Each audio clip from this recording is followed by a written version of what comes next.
Hello, thanks for joining me today. Today we have this big Ram truck. It's black and it's got sap on it. And several people have asked me, how do I get the sap off without, hurting the paint? So in this video, I'm gonna show a couple of techniques I use to get it off that may help you. Hello, so we're back on the sap removal and we're on this windshield. And the beauty of glass is you can use a razor blade on glass, providing you use a lubricant. Some people use soapy water, some use window cleaner.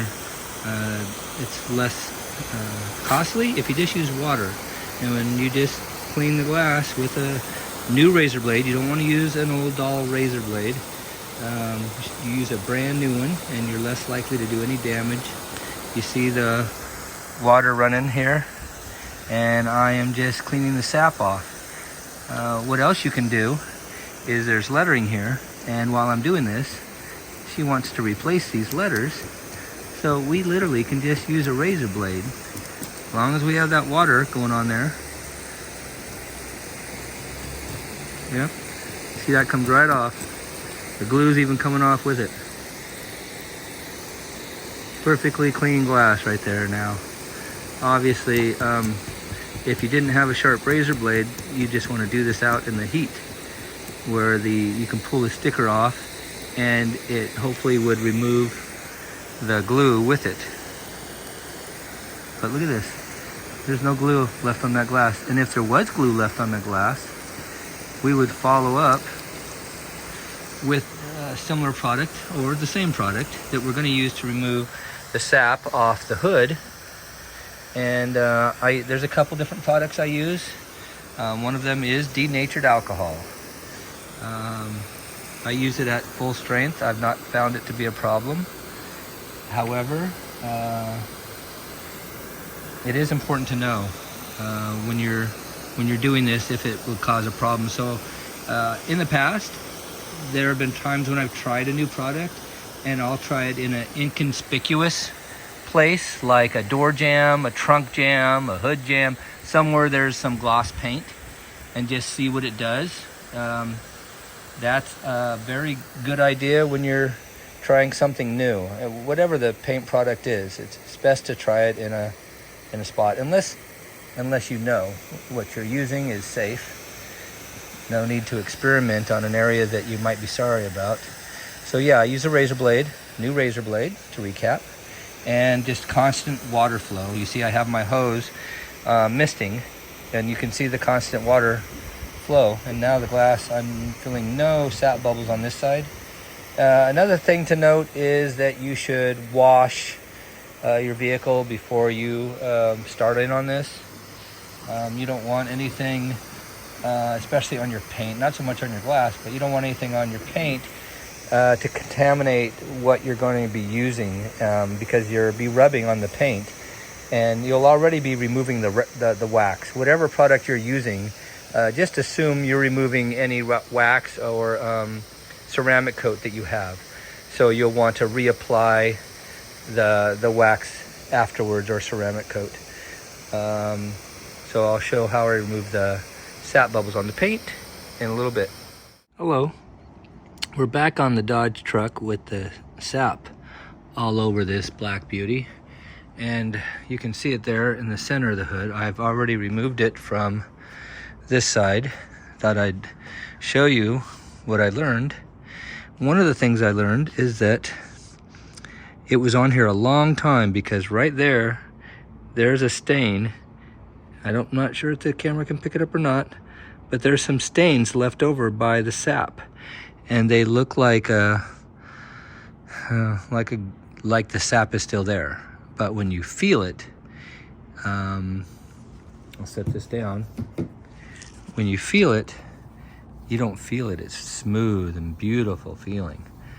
But when you feel it, you also find areas that you missed, because right here, there's a little tiny sap I missed, and there's a piece here, and down here, there's a piece. So when you think you're all done, take your hand your hand will find all the spots you missed.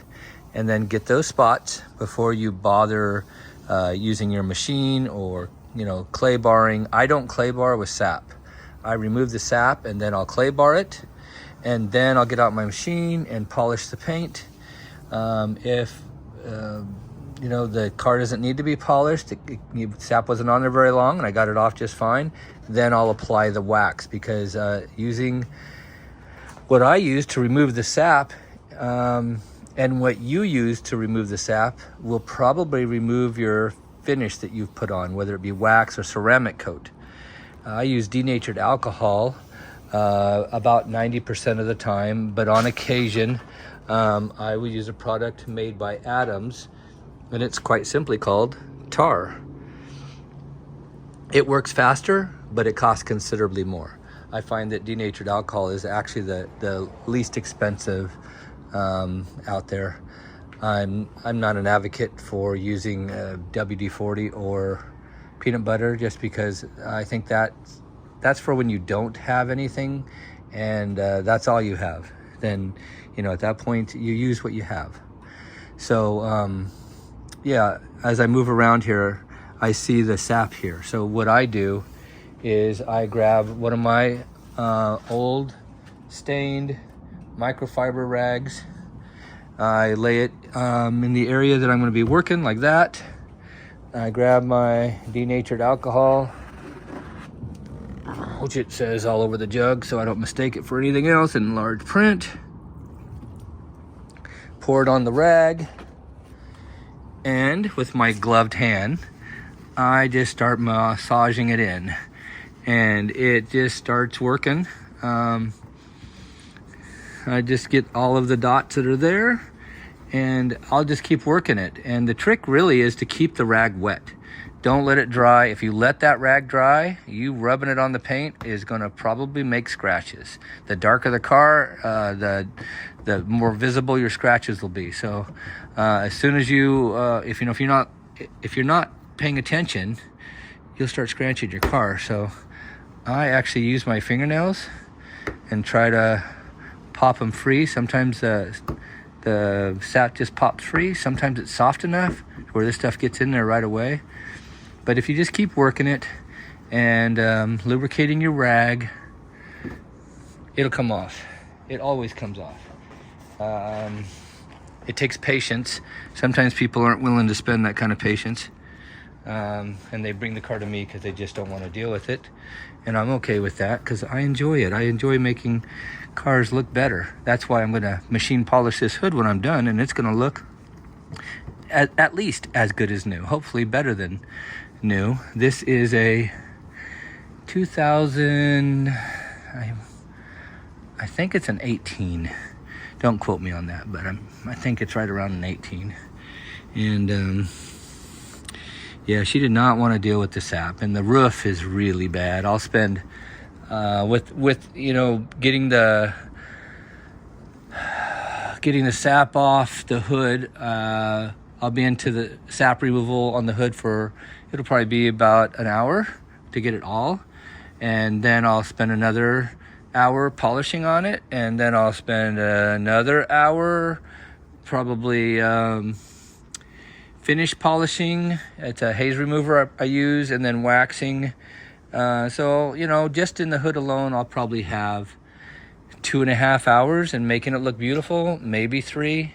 It'll take however long it takes. That's the bottom line. I don't put a time on it. I just work on it until I'm pleased with the job. And I work on the car like it's my own, and I would recommend you do the same thing. If you're helping a buddy or something, just, you know, be proud of what you do and do what you're proud of. So this is just one of those detail things that you want to take care of right away. The longer the sap sits on the car, the longer you're going to spend getting off the car. So take care of it right away. And fresh sap with denatured alcohol, you'll remove it in about a dot of sap will take you about 30 seconds to get it removed if you get it within the first couple of days.